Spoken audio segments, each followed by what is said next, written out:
ನೋಡ್ತಾ ಇರೋದು ಬನವಾಸಿಯ ಮಧುಕೇಶ್ವರ ಟೆಂಪಲ್ಲು. ಕಲ್ಯಾಣ ಚಾಲುಕ್ಯರ ಶೈಲಿಯಲ್ಲಿ ಕಟ್ಟಿರುವ ಈ ಒಂದು ಸುಂದರ ದೇವಸ್ಥಾನ ಕರ್ನಾಟಕದಲ್ಲಿರುವ ಅತಿ ದೊಡ್ಡ ಏಕಶಿಲಾ ನಂದಿಯನ್ನು ಹೊಂದಿದೆ. ನೃತ್ಯ ಮಂಟಪ. ಇದೇ ಒಂದು ನೃತ್ಯ ಮಂಟಪದಲ್ಲಿ ಮಾಯಾದೇವಿ ಅಲ್ಲಮ ಪ್ರಭುವನ್ನು ಸೆಳೀಲಿಕ್ಕೆ ಪ್ರಯತ್ನವನ್ನು ಮಾಡಿದ್ದು ಅನ್ನೋ ಒಂದು ವಿಶ್ವಾಸ ಇದೆ. ನೃತ್ಯ ಮಂಟಪದ ಮುಂದೆ ಹೋದಾಗ ನಿಮಗೆ ಸಿಗ್ತದೆ ಗರ್ಭಮಂಟಪ. ಗರ್ಭಮಂಟಪದ ಒಳಗಡೆ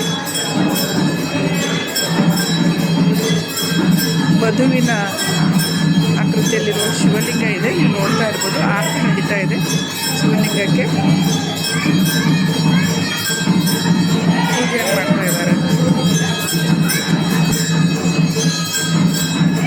ಸುಂದರವಾದ ಕಂಬಗಳಿಂದ ಕೆತ್ತಲಾದ ಈ ಮಂಟಪವನ್ನು ಕಲ್ಯಾಣ ಚಾಲುಕ್ಯ ರಾಜರು ಕಟ್ಟಿದ್ದಾರೆ ಅಂತ ಪ್ರತೀತ ಇದೆ. ದೃಷ್ಟಿ ಹೇಗಿದೆ ಅಂದರೆ ಪ್ರತಿಯೊಂದು ಕಂಬ ಮಂಟಪ ನಿಮಗೆ ಎಲ್ಲಿ ನಿಂತರೂ ಕೂಡ ಗೋಚರಿಸೋ ಹಾಗೆ ಇದನ್ನು ಕೆತ್ತಲಾಗಿದೆ. ಮಂದಿರದ ಒಳಗಡೆ ಕೂಡುವ ಆಸನಗಳನ್ನು ಮಾಡಲಾಗಿದೆ. ಸುಮಾರು 1000 ವರ್ಷಗಳ ಹಿಂದೆ ಕಟ್ಟಿರೋ ಈ ದೇವಾಲಯ ಇಂದಿಗೂ ಕೂಡ ಎಂತಹ ಮಳೆಯಲ್ಲಿಯೂ ಸೋರದೆ ತಂಪಾಗಿ ಇರ್ತದೆ ಅಂತ ಇಲ್ಲಿನ ಜನ ಹೇಳ್ತಾ ಇದ್ರು. ಬಳಪದ ಕಲ್ಲಿನ ಈ ಕಂಬಗಳನ್ನು ನೀವು ನೋಡ್ತಾ ಇರ್ಬೋದು. ಅದರ ಸುಂದರತೆಯನ್ನು ನೋಡಿಯೇ ಸವಿಯಬೇಕು.